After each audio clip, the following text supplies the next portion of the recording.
Hey, photo friends, and welcome back to Photographer Life Check. I'm your host, Qurissy, and today we have the illustrious Aspen Cierra. Hey. Aspen, thank you so much for being here today. I'm so happy to have you. Of course. So, I want to start off like we always do with the hmm photographer fit check.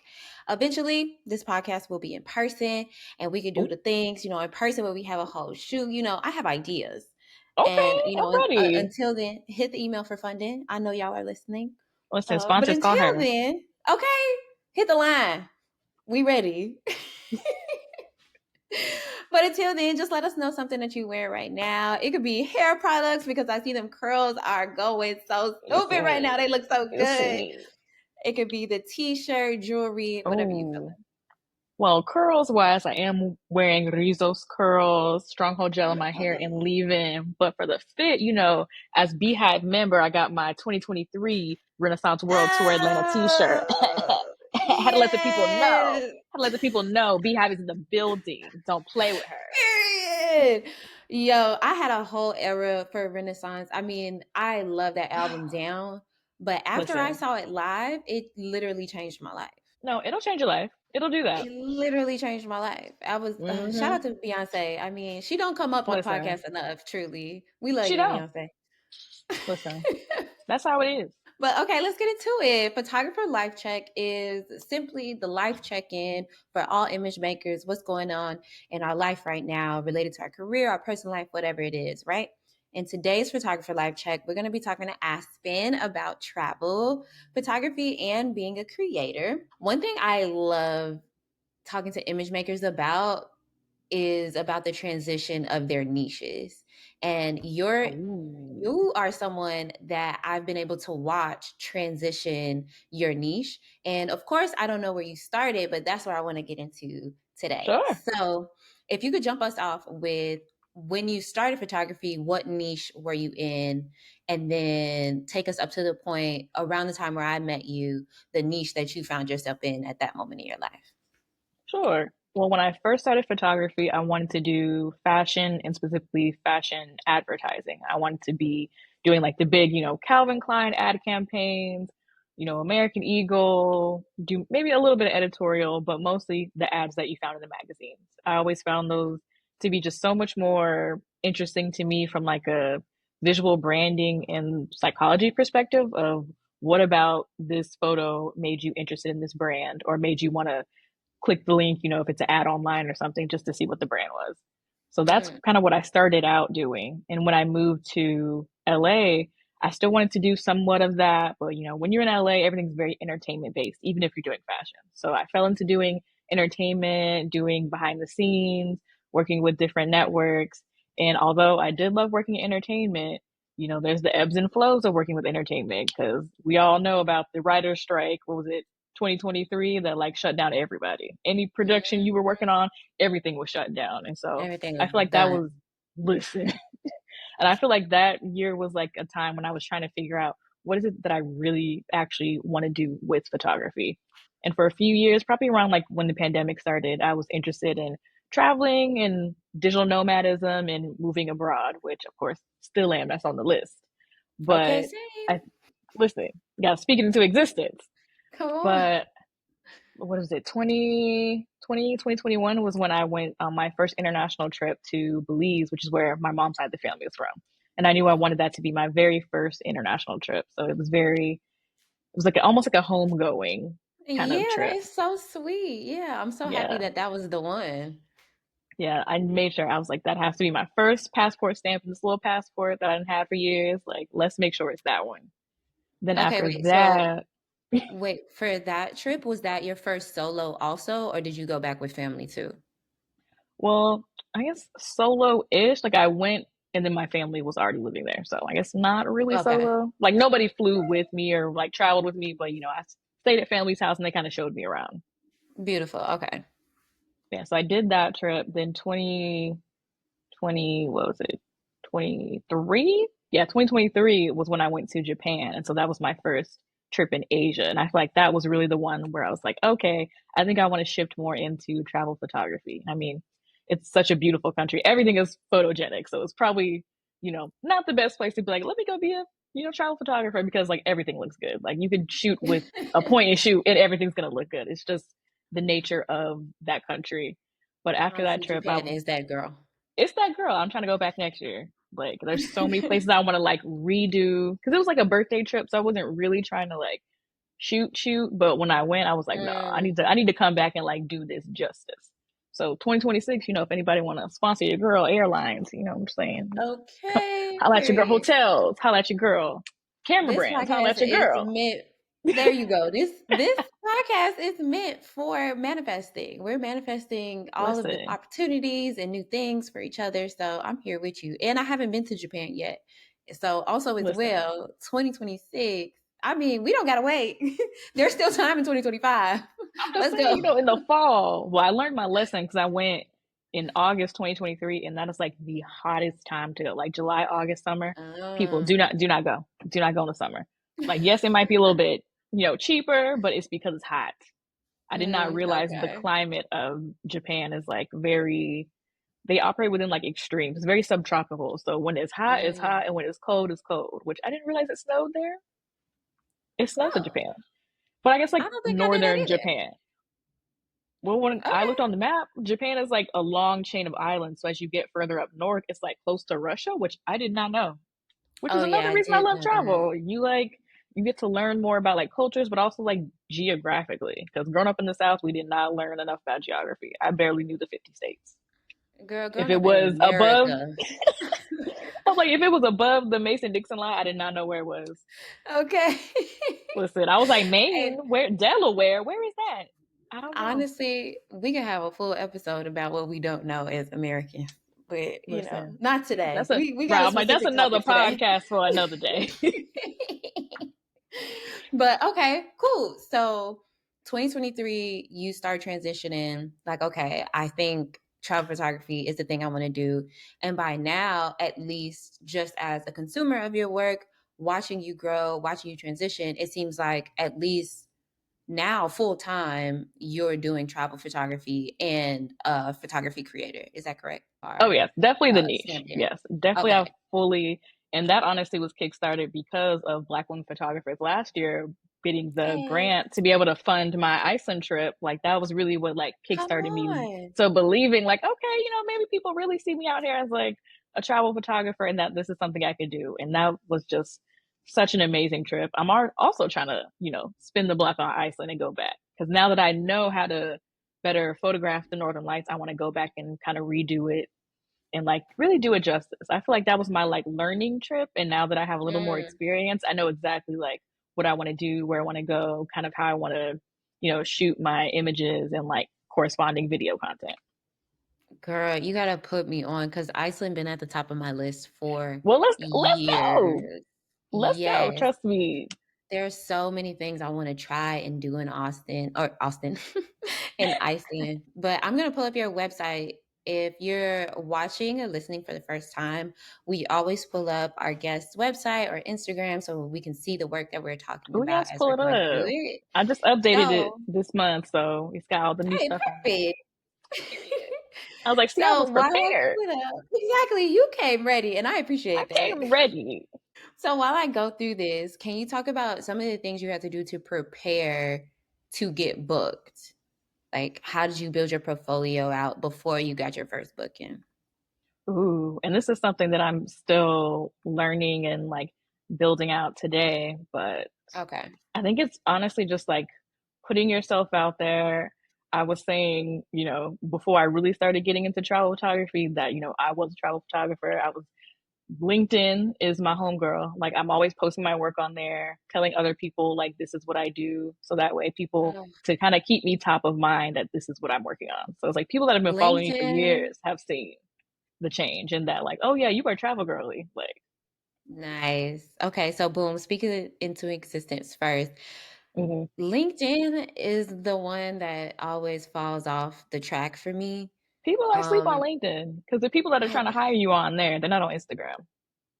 child, I mean, well, I some of them mean, probably are, but like I've gotten so LinkedIn is much work where from the Instagram. corporate people see, and that was just never the case for me. Like Instagram, Really? maybe I just never put enough like, well, I guess now I'm putting more work into it, but I feel like if Right. you just didn't have the 50,000 followers or whatever to go viral, certain brands were, paying attention to you as a travel photographer. But I feel like LinkedIn, Mm, like none of that matters. They want to see your portfolio. They may not care as much about your social following unless they're trying to hire you for like a social campaign. But mm. I just like strictly travel photography, working with agencies or whatever. LinkedIn is where you need to be. That's where you're meeting the people. And one thing about Okay. me, I will hop in a LinkedIn person DMs real quick. Use So can them we talk premium a trials. no, for real. I did do that once when I was like, okay, I clearly need to update the things. Like, what's up? So when you're on LinkedIn, you're reaching out to people that work at agencies and actual corporations, or like, what are the titles of the people that you like to pitch to? So it's either agencies that I may have learned that they handle either corporations, because for a lot of big corporations, so like a Marriott, a Hilton, for like hotels and things, a lot of them handle things either in-house or they have an agency that runs it. So trying to figure out like whether it's the agency or in-house, LinkedIn can help you figure that out. And typically you're looking either in the marketing department or the PR. And so sometimes I'll just like message a bunch of different people that have that in their titles. I'll look at the company and you can look and see who works there and you can type in like what their positions are to kind of narrow down who you should reach out to. But also So, tourism boards. That's been what I've been trying to research more. Now that I've gone on a press trip with a tourism board, I'm looking more into tourism boards and the people that are the account managers or the PR people at those places as well. okay, let's talk about that. I've been hearing a lot about tourism boards too, just like on TikTok, mostly of other creators learning how to use them to facilitate trips and get content for hotels or different parts for that city or specific country that they're staying in. How did you get your first one? And where did you go? So Ooh, so that was super exciting. So I'm a part of this another collective called Black Travel Alliance. And so they have like a membership program where I'm in like the free tier, but they have like different tiers. But it's like just a community of people that work in the travel space, whether they're creatives, people that operate hotels, people that do like group tours and things. So it's just like a space for people that are in the Black travel community to be able to learn from each other, but also facilitate opportunities and just like professional advancement. And so they have like Mm, a content creation or like creator leg of their like offerings. And so I'm a part of that. And so every now and then they will post different opportunities. And I think the past 2 years, they recently started what they call creator weekends, where they work with different tourism boards, whether domestic or international, and they bring like a group of creators from the community on those trips. And so it's like half a press trip, half like they call it a like a conference because they have two like creator experts that they put on each trip that are there to, learn about being a content creator, learn about pitching, learn about camera settings and the act of content creation or photography, videography. And so I applied to a few of them before and like just never got it. But that was the same with the Black Women Photographers Grant. So, keep applying, y'all. It took me 3 times to get that one. mhm, So I think sure. this was the third time for me applying to the creator weekend. And so this one was for Jordan. And I was like not expecting to get this one because it's the only international partner that they have right now is the Jordan Tourism Board. And so Mm.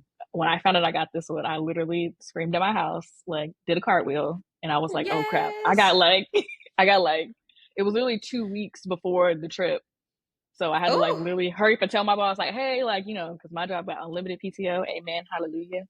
So I was like, "Let me period. hurry up and tell you real quick, because 2 weeks they like to know the things." So I was like, "Well, I have this opportunity. You could say yes or no, but I'm going." And they were like, "No, Okay. you're fine. Like, just thanks for telling us in advance."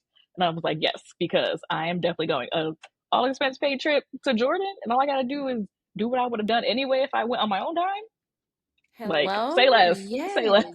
So it was such an amazing opportunity to get those. But typically for press trips, they may not happen in that fashion. You may get reached out to by the tourism board or someone that works in their marketing department, or you could also pitch the tourism board to get either on group trip, group press trips that they like host, or they may have ones where they just are flying out certain creators for certain campaigns. Fire. Also, congratulations on that because that is Thank you, thank you, sickening. thank you, thank you.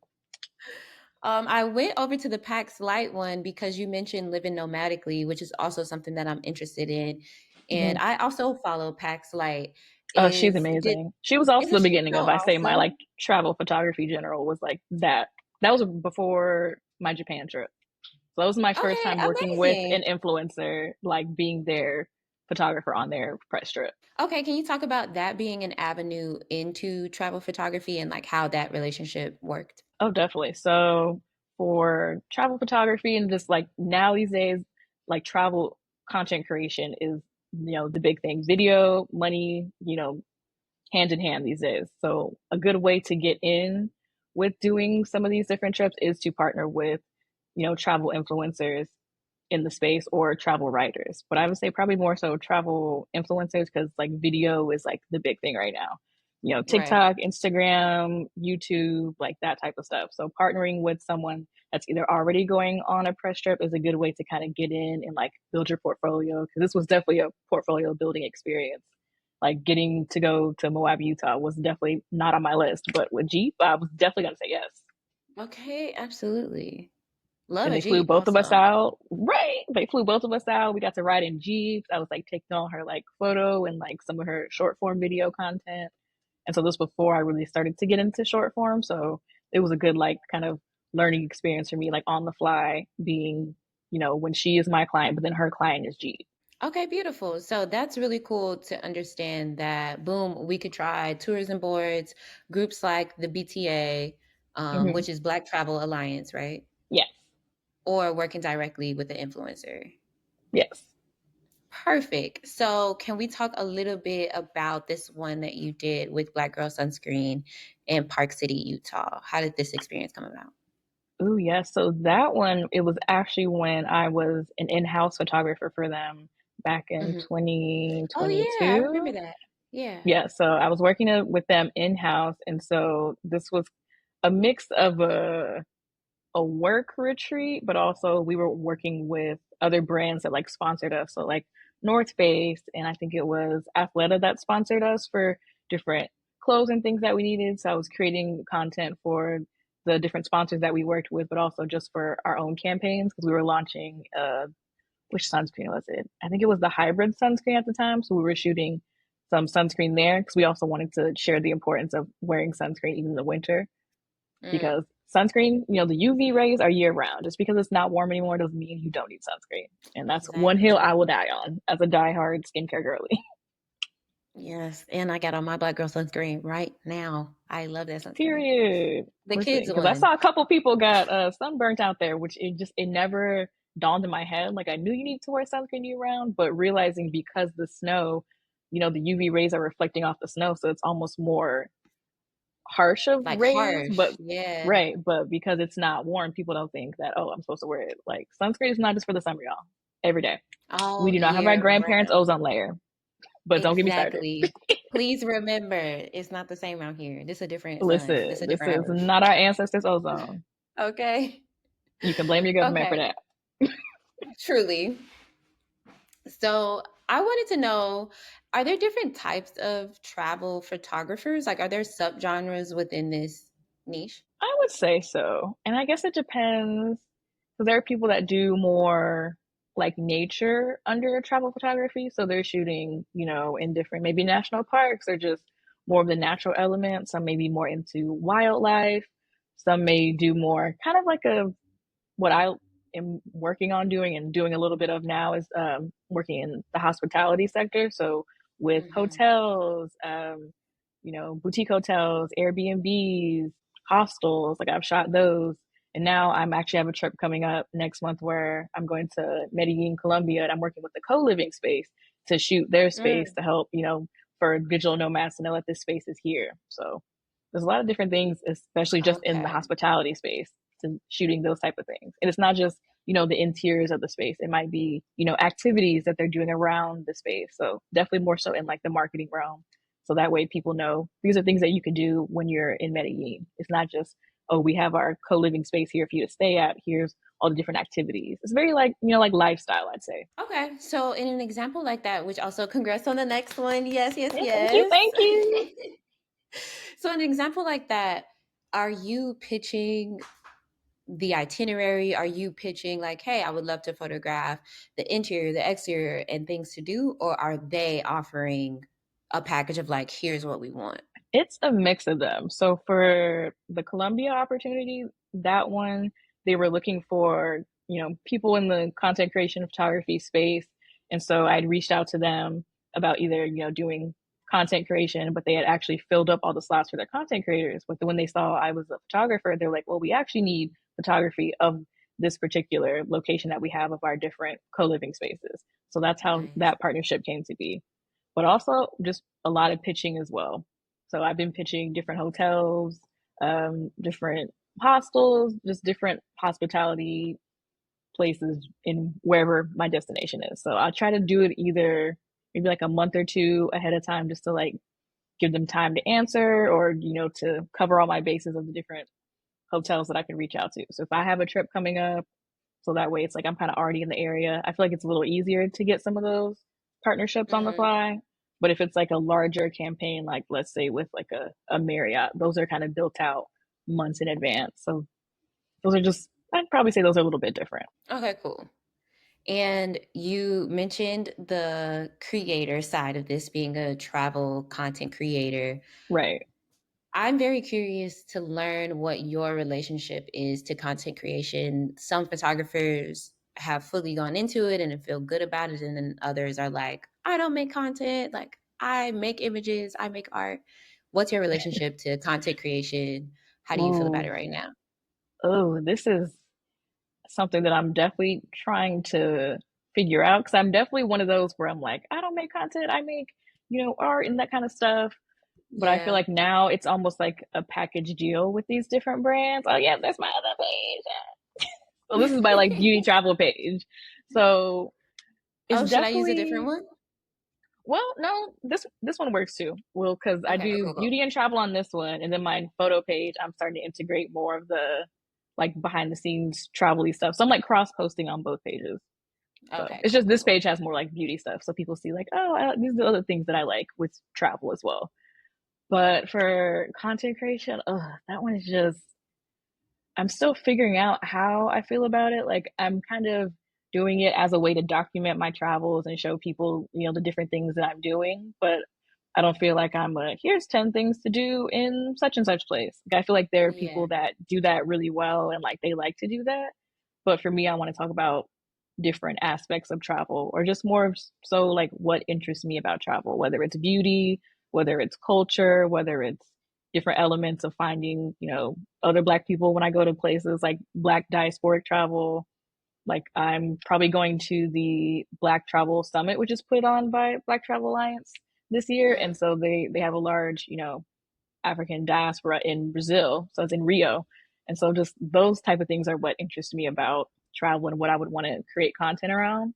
But also these hotels do want to have content. So it's almost like package deals you can kind of do with clients as well as just from just the photography, but also you can do, room tours, you can do sponsored content with them or UGC or user generated content. So it's things that you may not necessarily have to post, but they can, post in their different channels. So there's like so many new mm, avenues now with content creation, but I feel like being a photographer first gives me like more, I don't know if I want to say validity, but like it gives me more of that professionalism. Like I'm not just somebody with, an iPhone. And not to say that that's all content creators, because some of them are out here with similar cameras to me shooting high quality yeah. things. Yeah, But with yeah, content, it ranges definitely. the gambit because some, like if for TikTok, they may not necessarily be as high and polished as like an Instagram, but people love that. So it's kind of knowing like the different platforms. Yeah, I But feel that. I don't know if I even really answer that. It's still something I'm trying to figure out whether I want to be known as. I always feel like I introduce myself as the photographer first and then content creation second. Because like if one day the world stops liking video or like the platforms, because we don't own none of these platforms, they go away in a second. Like RIP Yeah. Vine. Like we remember those Rip days. Vine for real. Listen, What a RIP time. Vine. But I feel like I photography still is be always watching going to them be my main. compilations. Yes. Listen, because now they're on TikTok and I'm like, I remember this 6 second video. you know? But I mean that's really good to know because I feel similar to you, I think. I think for me, making content is fun sometimes, and sometimes Yeah, it's like, "Mm, no, I'm a photographer. I want to make images," kind of that's thing. definitely how it feels. It's just Yeah. So I like trying think to. I'm just somewhere in the middle too, where I'm like, sometimes I'm this is great, and sometimes it's like, don't talk to me like that. right. I'm like, I just want to like show you my work and let it speak for myself. Like, why do I have to do three behind the scenes videos on my process and show you my settings? And Right. I'm not trying to teach other people how to be photographers. Like some people are interested in that and like doing that. That's not really my thing. I feel like I'm still learning and growing in the space. Like if anything, it'd be a come along with me to learn how I'm doing this type of thing. Like I feel like I come from it from that Yeah. vantage point, then like I'm an authority in the space. But Which I I don't mean, know. I That's think just all me. of those perspectives are definitely necessary. I love some photographers who are influencers or creators who are like, this is how you take this type of image. If you're looking for this, here are the settings, XYZ. And then I follow other photographer influencers who are similar to you, where it's just like, I went to go do this thing, look at the behind the scenes, or like, this is how I would shoot something for you. And I like the variety that we have to look at, Right. Because I like Also, the people that everybody are can't be showing the me the expert, settings. Right. I'm like, you know? listen, not everybody's an expert. And And especially that's okay. don't get me started on that in the travel space. Everybody's an expert and can teach you how to Mm, monetize your following or like how to do this. I'm like, okay, you did it once or twice. I don't really make you an expert. Like I get, yeah, it's a revenue stream, but that's what the whole infopreneur route, which I also don't want to do. I feel that. Yeah, And yeah. I feel like that happens a lot with content creation because it's like, oh, you need to be providing value, which I totally get. Mhm. But, my art is the value. I don't necessarily have to teach you how to make the art for it to be valuable. There you go. I I am the mean, value. I've drop showed mic. I up, don't know. you know? Here I am. But speaking of that, do you think content creation in the travel space is a requirement at this point in order to make a good living? Ooh. I think right now, because it's such like a growing, I guess, part of the industry, it's a good Mhm. way to kind of get in to make other opportunities for yourself. But ooh, and a lot of the things is like now clients may not necessarily want to spend like their clients are becoming more frugal just because of the economy and how things are. So they would rather instead of doing like the big, shoot that they do maybe two, three times a year, they could use that same, six-figure budget and like hire a bunch of content creators to do some images and video and things like that. So it's almost Yeah. like you can get quicker money, I would say, with content creation. But I feel like with photography, it's longer money. Like especially when Okay. it That's comes to like interesting. licensing your work. But in content creation now, it's almost like meshing with the photography world and videography world where they're also discussing licensing, but with video it can be like a whole other battle. So it really just depends like on the clients you're working with. And the industry is just it's growing so fast. Like brands are still trying to figure out how they feel. There's some brands that are like, I don't even understand why I should pay for an Instagram post. And then there are some that are like, here's $75,000 for this campaign. So it's Yeah. it's it's such Yeah. a range, and I feel like with photography, it's more of a steady range, but with content creation, like you never know what you're gonna get. So it's Yeah. almost like the 9 to 5 versus the freelance. Like I feel like with content creation, it's like the freelance because most people that are doing content creation aren't doing that full time. There's probably like a good 5% that are really making like good six-figure money. Because again, like not everybody's gonna be the expert in making the big dollars. Like some people are just doing it part time and it's fun for them. But with Yeah. photography, I feel like there's more longevity for it. That's also good to hear from somebody in that space. I mean, there's so many different niches in photography in general. Right. So it's a vast well of like how you can fit in somewhere. And with the way, I mean, everything is changing right now, and I feel like changing really rapidly when we're talking Very about the rapidly. general economy, the creator economy, and tools like AI changing what everything looks like. It's really nice to hear you say, where it's like, I actually think having the actual skill of making something is the thing that would provide a longevity. And that's no shade to content creation. we both create content. I love Right. other content creators and support other creators.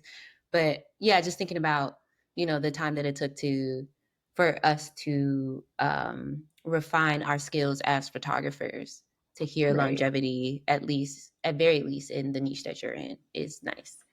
Exactly. Especially with all these different AI tools that are like, oh, here we're going to help speed up your workflow, or we can help you, make your content for you so you can do other stuff. But it's like taking the creation out of the content.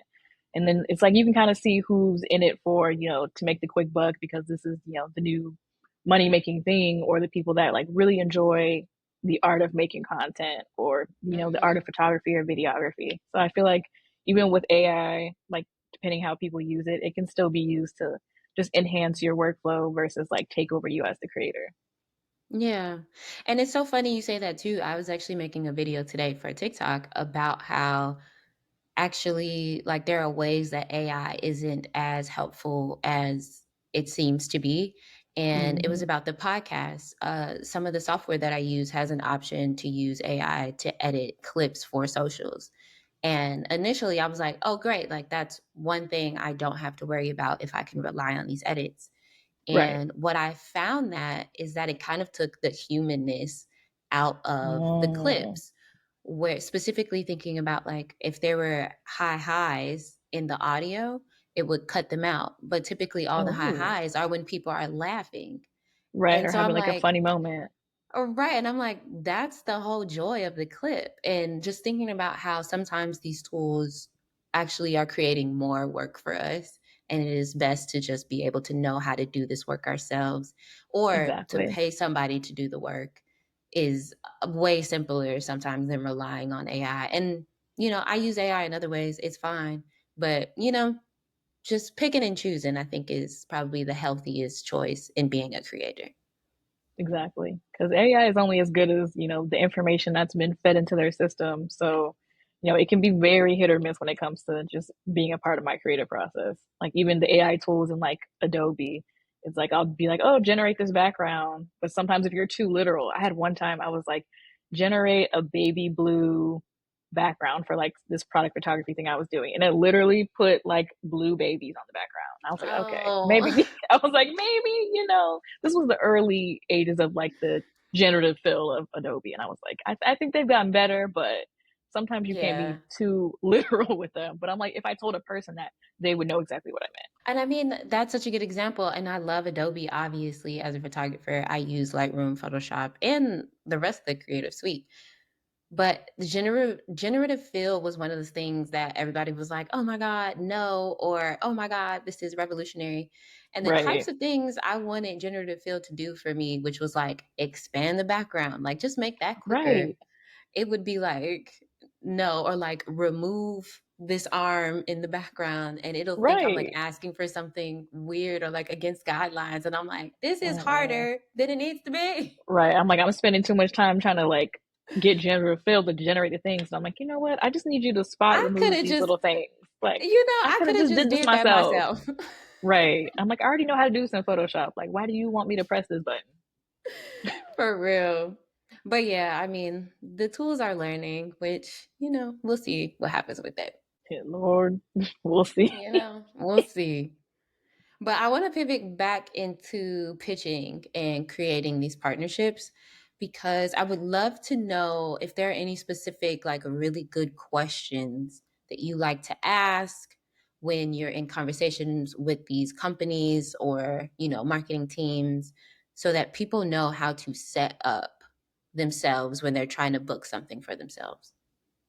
Ooh. Well, one thing definitely along the conversation of like licensing and usage is asking them where they want these photos to live or, the content, whatever.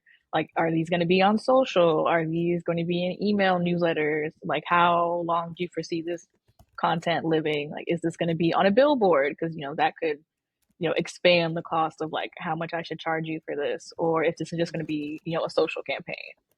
And making sure that's in the contract because sometimes they'll be like, oh, we just want this for social, and then you'll come back like a year later and you're like, why is this in Times Square? This was not supposed to be here. Oh, Okay. hello, run me my How that money. happen? Like, right. did that happen? No, no. But it's just kind of getting those, usage conversations up front, which happen a lot more in photography, but in the world of content creation, I think they're still kind of figuring it out with social. And because they content is just kind of like very short lived, especially if it's something like timely around like a certain event. So let's say I think what like 2026, I think in Iceland they're having like there's like a summer, was like a solstice. It's some kind of like natural event happening. So if they wanted some content around that, of course that would only kind of live for like a short period of time. So they're probably not going to Right. want, usage for like 5+ years or something. But with, photography, that can last a lot longer for, the different locations, kind of what they want photographed. Like a photograph of the Northern Lights is going to be more evergreen than like a photograph of this music festival. Yeah. And when you're getting to the stage of negotiations, are you doing this mostly through email or do you prefer to do that on call? Or do you try to get them to be like, hey, I need to be on call so we can hear each other? A little bit of a mix of both. I feel like I do a lot of the heavy lifting initially on email, and then Mhm. I can move it to a call kind of like when we get closer to things. Or sometimes it's vice versa. I might start with a call, like for the Columbia trip I'm doing, like that started with an initial call, and then we kind of, finished up more details over email. So I feel like it kind of depends Which, on the clients. I'm open to both. But for I sure. definitely do the initial reaching out of, email. And if, I'll kind of push them to a call if they want, but if sometimes they may be too busy to like have a call, and then if it's something more like close in time, so I might just do everything via email. One thing I always say is no matter if the call came first or last, just make sure you have everything in writing. That part. So No matter what, take it back to email if you need to be like, listen, I hey, need a paper trail. this is what we discussed. Thank you so much. XYZ. These are the numbers we said, the location we said, blah, blah, blah. Exactly. Boom. Just so we're all clear and we have that paper trail. You need your receipts. And it's not weird. It's not shady. It's not you trying to like be weird. Cause I know I've talked to some, especially like younger photographers, younger in the industry, not necessarily by age. We're just like, Right. I don't know. It feels uncomfortable to try to be like, I'm keeping track of you. But I'm like, everybody in business No, it's for wants you to everybody's keep track. understanding. And then Yeah. especially if you need to send like a, little legal summons kind of thing, you have the information there. So that way there's a Right. timestamp and date of, hey, we agreed upon this. So even if, like, and I know in the state of California, I think as long as you have it in some kind of written form, even if it may not be like an official contract, you can use that. So, Beautiful. There but you go. don't quote me on that. Look up your state laws when it comes to, small business Right. things. But But you always want a record no matter what. exactly. Okay, so boom, you get the client, y'all secure a date, you know you're going to Colombia for a whole Mhm. week to photograph with this company, right? How do you manage your budget when you're there? Do you take like a deposit up front? Do they give you like a per diem so you can move around and do some creating while you're out? How does that look? So it definitely depends between like if you're doing just kind of like an in-kind collaboration where it's like a trade, like a barter kind of thing. So for Colombia, this one is a barter one since it's more of like a Hmm. startup company. So we're trading, my time there for, images that they can use.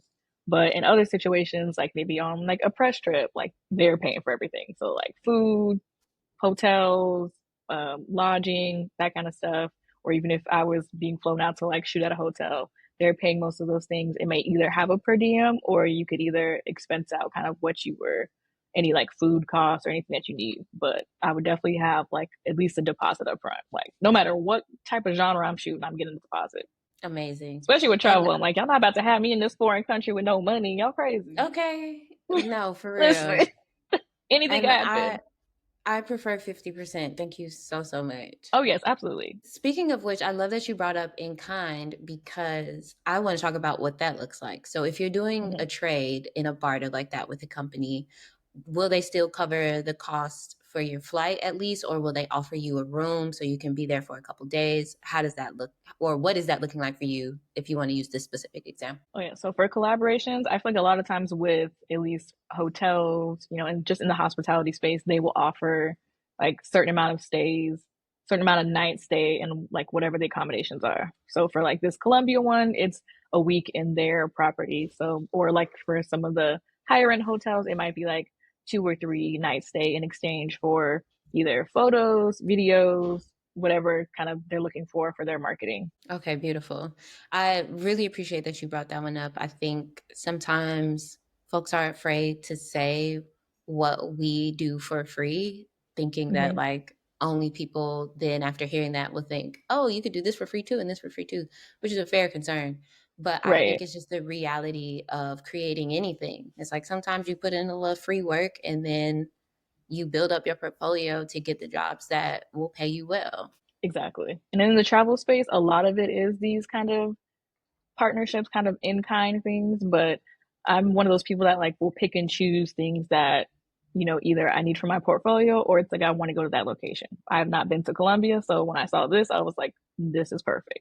If it was somewhere that I had kind of already been or didn't really need to see the need to kind of go back to, then that would be something I would push harder for something paid because then they're getting more out of that, you know, that I guess Exchange. exchange than I am since I've Yeah. already been. But since Colombia was on my list of places to go, and then this opportunity came up, I'm like, might as well.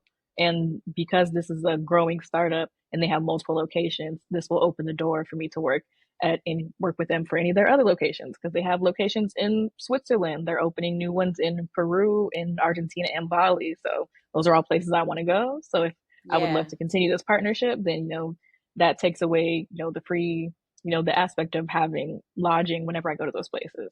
And even if this may Amazing. be the one partnership I'm working with, this doesn't mean that's the only partnership I'm doing during this trip. And that's one thing I've learned Right. with content creators. They will stack different, partnerships while they're in a place. So even if they're going on an in-kind of trip, they may have, a hair brand that's paying them to talk about hair stuff while they're on this trip.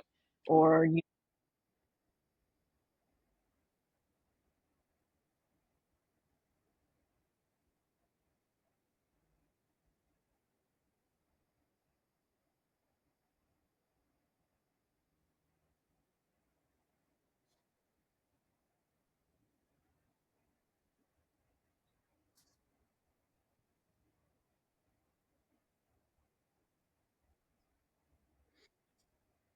Okay. I'm so glad that was already one of the questions I wanted to talk about. Where it's like, boom, you have this in kind trip. How can you stack these things? So, okay, all types of things. Okay. So I'm curious, and maybe the answer is both, but so boom, let's just use Colombia. Say you're going next month and you reach out to a beauty brand because you also make beauty content. And they're like, yeah, we want to pay you to use these products and show what it looks like when you're doing that in Colombia. Boom, great. So that is something that likely you got paid for beforehand. While you're there, are there other ways that you have found to leverage your photography or content creation to find people while you're there? Or would you say that like it's too hectic to do since you're already there?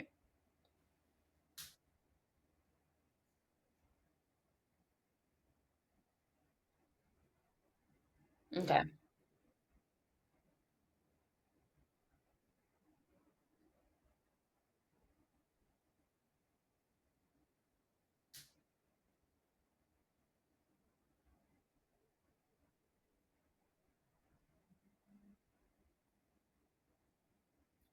Mm,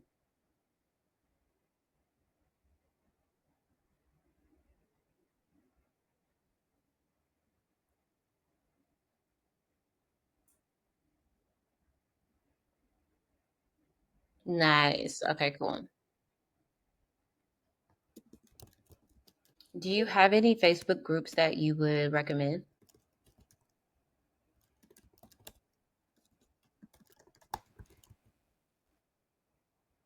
Copy.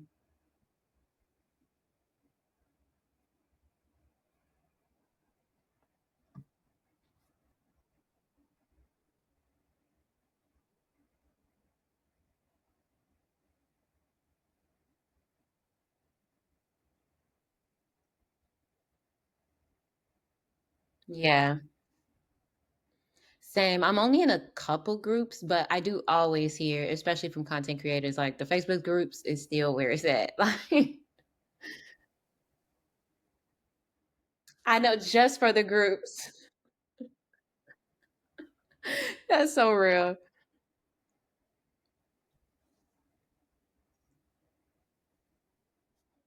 Right, literally just a friend. Like you go into some yeah.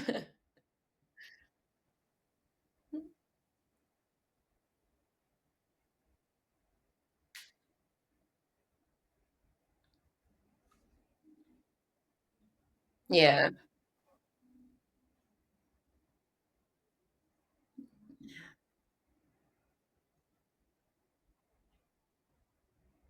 Oh, lovely. Yeah, rip Twitter. That was a time. Yeah, truly. But should I get on Threads? I still haven't done it.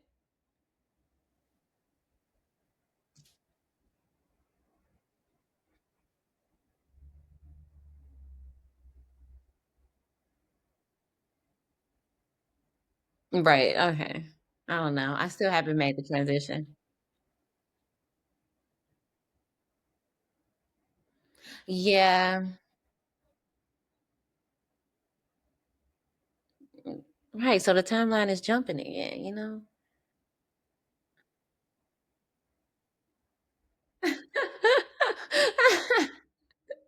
Right, this is at this point, it's a toxic relationship. Okay. Lastly, I wanna get into your kit, and specifically just for people who are trying to transition into travel or maybe even, potentially upgrade their kit. I would love for you to talk about your kit, but specifically also the pieces of gear that you have, like, why do you think it works well specifically for travel?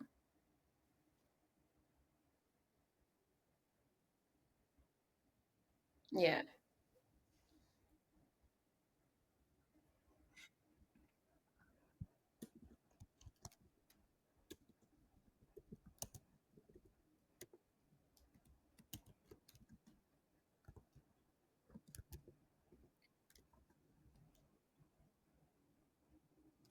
Yeah.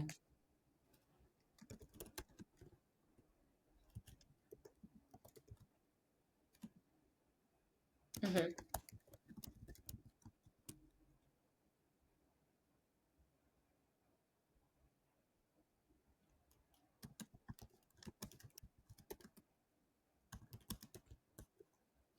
Mhm.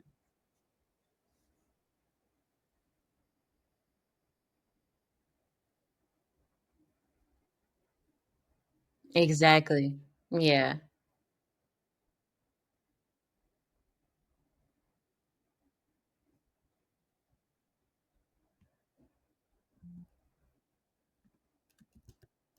Mm.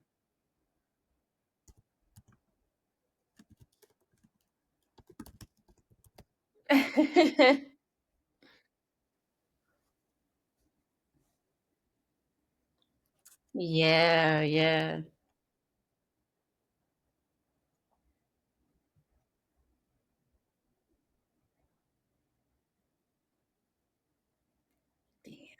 Right? Damn, yeah.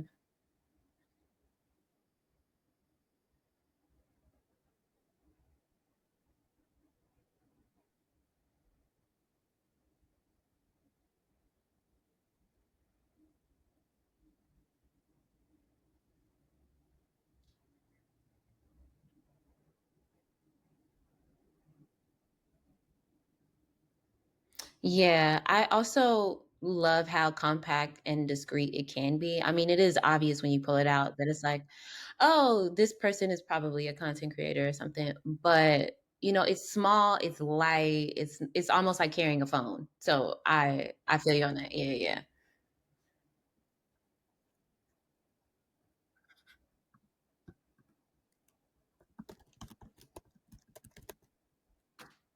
Right.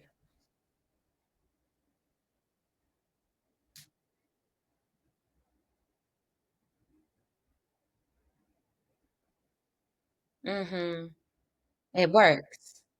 Yeah. Yeah. Beautiful. Okay, beautiful. I'm so glad we were able to like get into the kid and get all this backstory. This feels like a oh. Oh. Ooh. I also heard that there are some countries that don't allow you to shoot with drones.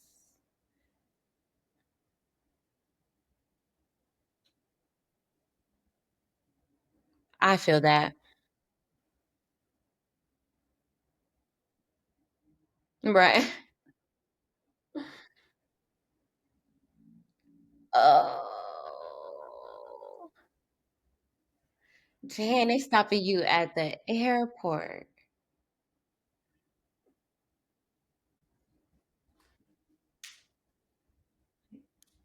Yeah, exactly. Ooh, okay. So I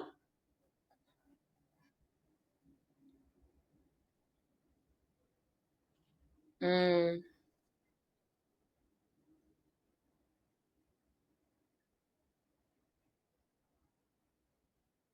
mm, be safe out there, y'all. Don't get locked up in another country's jail. You don't want to do that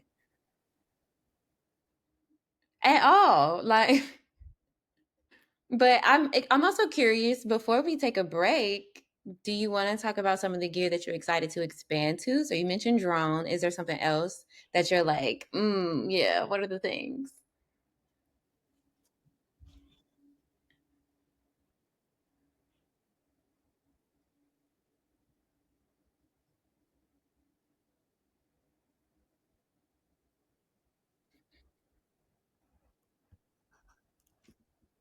Yeah, I think I've seen that one.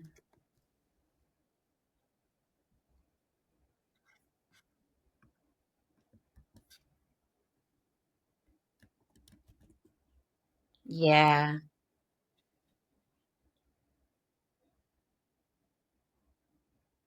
Mm.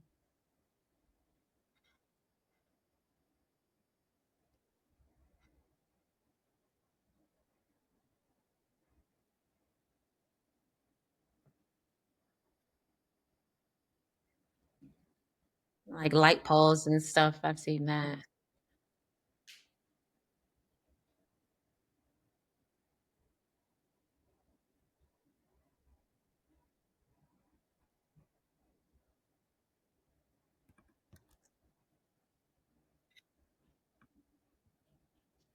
Yeah, I like this. Thank you so much for giving us all these additions. We put links in the show notes, or at very least, just everything like all the gems that you drop. You know exactly. So, folks, if like, oh, I want to see what this Insta 360 talking about, is right there in the show notes, babes. You don't got to go far. But we'll take a break right here and be right back. This episode is brought to you by Art House, the first Black owned film lab in the city of Los Angeles. Art House specializes in C41, black and white, E6, and ECN2 processing for 35mm and medium format film, using a custom built cinema scanner to deliver stunning movie quality stills. Pick up or drop off a roll at their new location in Chinatown and check them out at arthousefilmlab.com or at Art House Film Lab on IG. And tell them we sent you. And we're back. So we have our segment, PLC playlist. It's my favorite new segment. We've been doing it for a little bit now, and I would love an addition from you. So, can you let us know a song you've been playing recently that you absolutely love?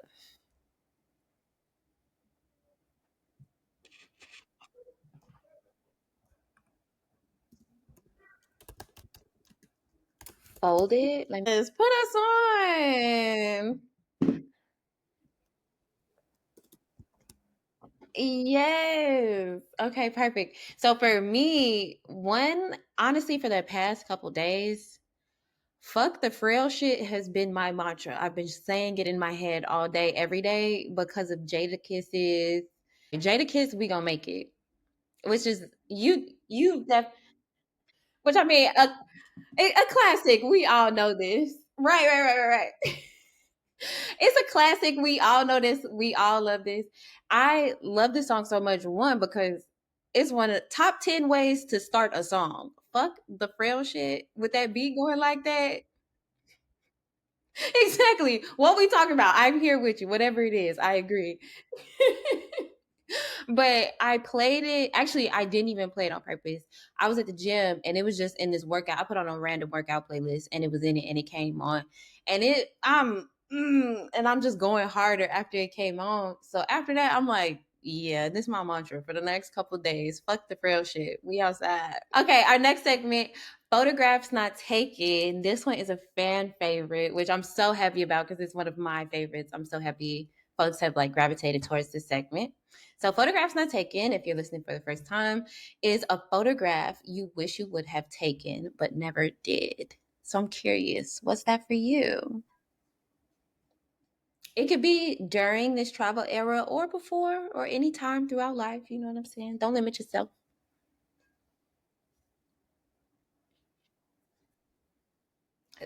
That's why I had to do it because I'm like, there's just so many images that live with me every day that I'm like, damn, that's a beautiful photo. But I didn't have the opportunity to take it, or I was too scared to take it. Like sometimes I'd be scary when I'm doing street photography. So,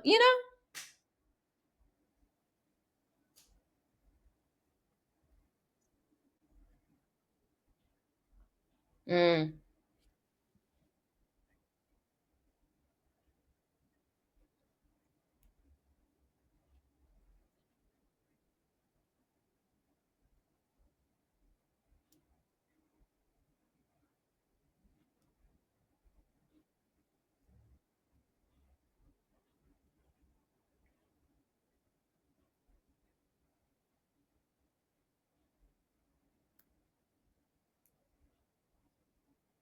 hmm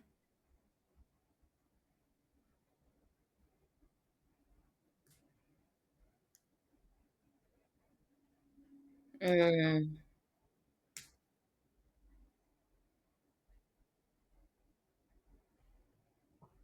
yeah. Like some things can be a memory.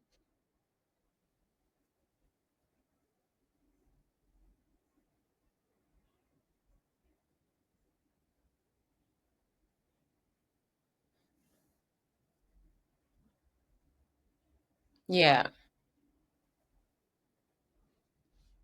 And sometimes y- you are the visuals. It's done. Yeah, I mean, I feel like we talked about it a couple times on the podcast with different guests. Just also that moment of knowing when to be present and not be a photographer, not be a content creator, versus the moment to capture the thing. And it feels like a thing we gonna always just be picking and choosing for throughout our lives as documentarians.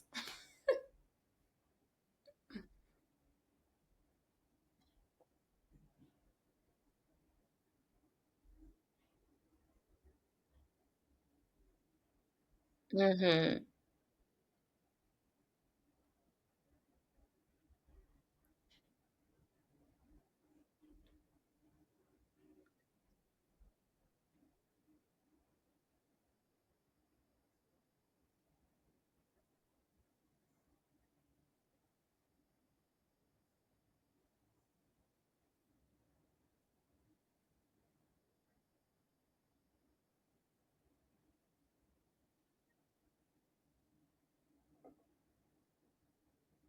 Yeah,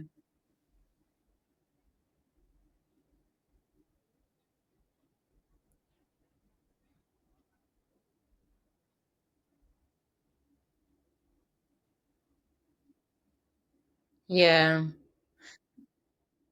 yeah. The ethics around that.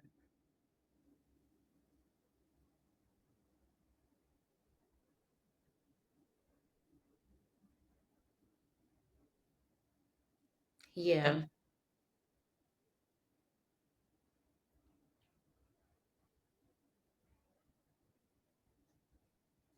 right. Yeah,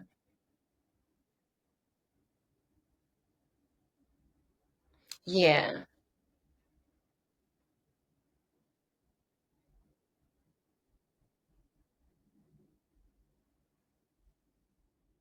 Yeah, exactly. And I think it's just so important that you're thinking about all of these different things because specifically from a Western lens, it can mean something different here than it does in another country. Also, I never want to be like that American when I'm going to other places. You know, I'm just, and then it's also like being Black American, like, that means something very specific for us, but most other people in other countries do not have that type of context. So I'm already mad that you clocking me as an American, and that is enough for make me to be like, "Ugh, that's disgusting." You know? It is, yeah, yeah. Mhm.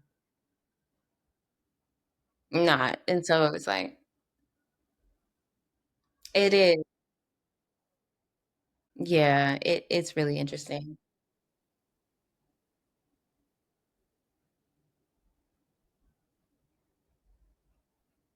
Absolutely. That's about 3 episodes worth of a conversation for real, for real. For real. Yeah. That actually would be a really cool roundtable to do, a really interesting one. Like, we got the whole diaspora up in here, like, we could really talk about it. Yeah. Okay, put a little pin in there. Let me write that down in my notes real quick. So, moving into our next segment, the gear don't matter, but I love this segment. It's also been a little bit of a favorite from folks because it comes from a place where plenty of people, maybe even aspiring photographers, are like, oh my God, what camera you use? What camera you use? What camera you use? And it's that ideology that all an image maker is a person that presses a button. And me and most, me and most other image makers that I know and have spoken to are like, no, it takes much more than that. And okay, to that. Because if you can't go to Bella Noche's, which actually I did just hear Bella Noche's is actually closed now. Rip Bella Noche's. I know. Rip Bella Noche's. Yes, yes, yes. That actually did upset me and my homegirls. Yes. But anyway, so, people got this idea for photographers where it's like, oh, you're nothing but your tool. And I abhor that. So, what I want to make note of though is the fact that we do love the tools that we use. So, I want to know what's your favorite piece of equipment that you use? And it doesn't have to be a camera, but it can be.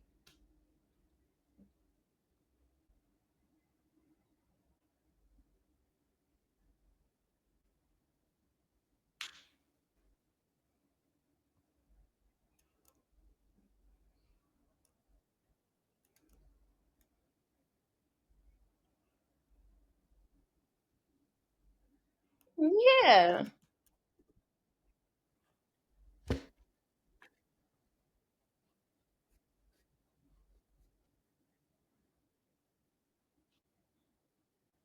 You know, it, eh.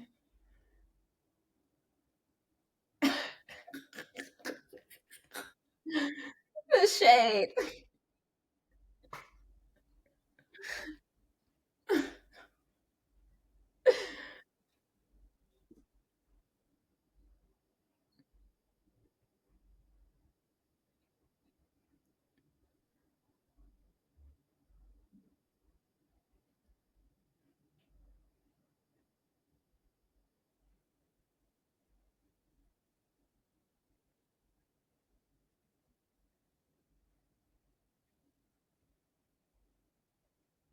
Hmm.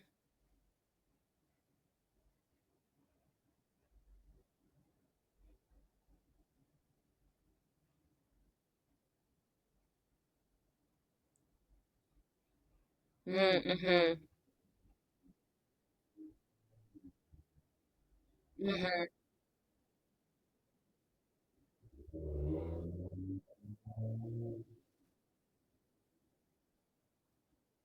I love a happy accident.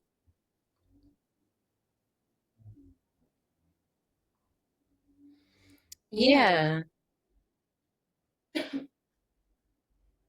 And I mean, candids, it's the reason why I love street photographers so much is because they still have to train to get the right candid.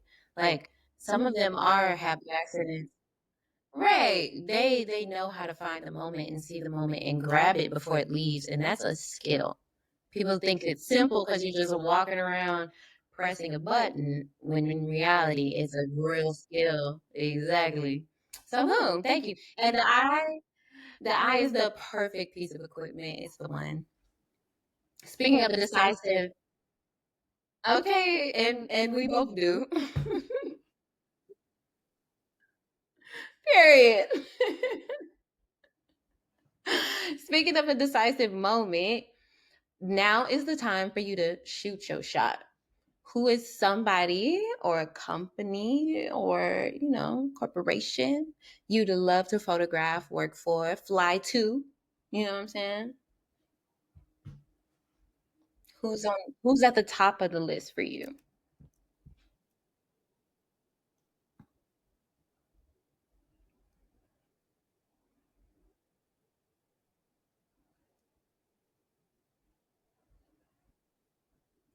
Yes.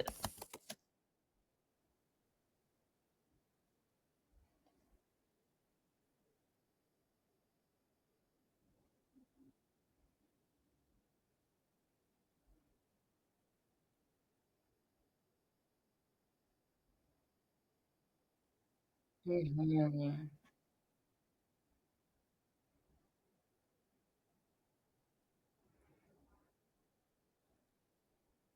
Mhm.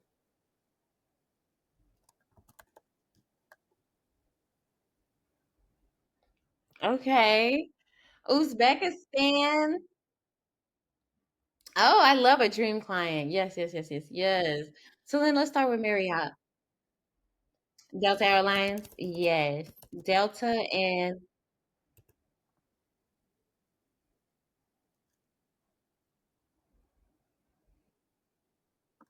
mhm.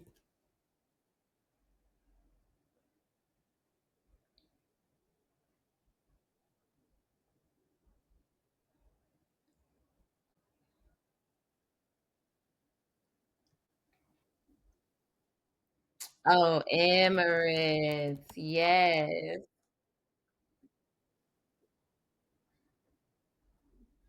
Yeah,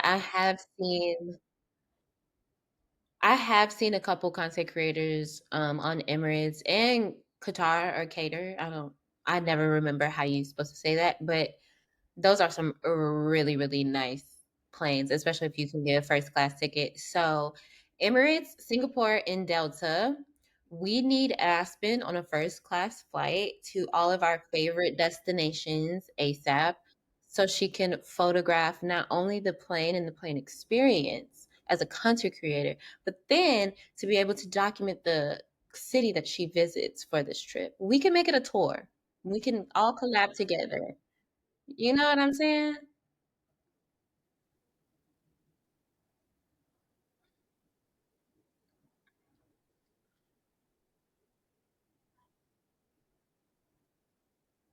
You exactly. And you already know. So once she arrives in Uzbekistan, all the girls are going to be there and they're going to be like, oh my God, Aspen, please photograph us.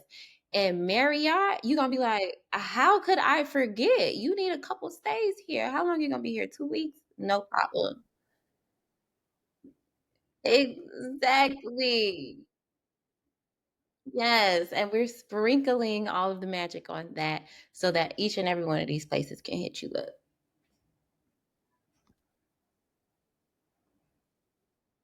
Exactly.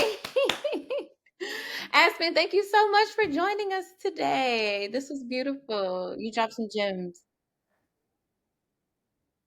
Yes, please let the people know where you would like to be found, darling.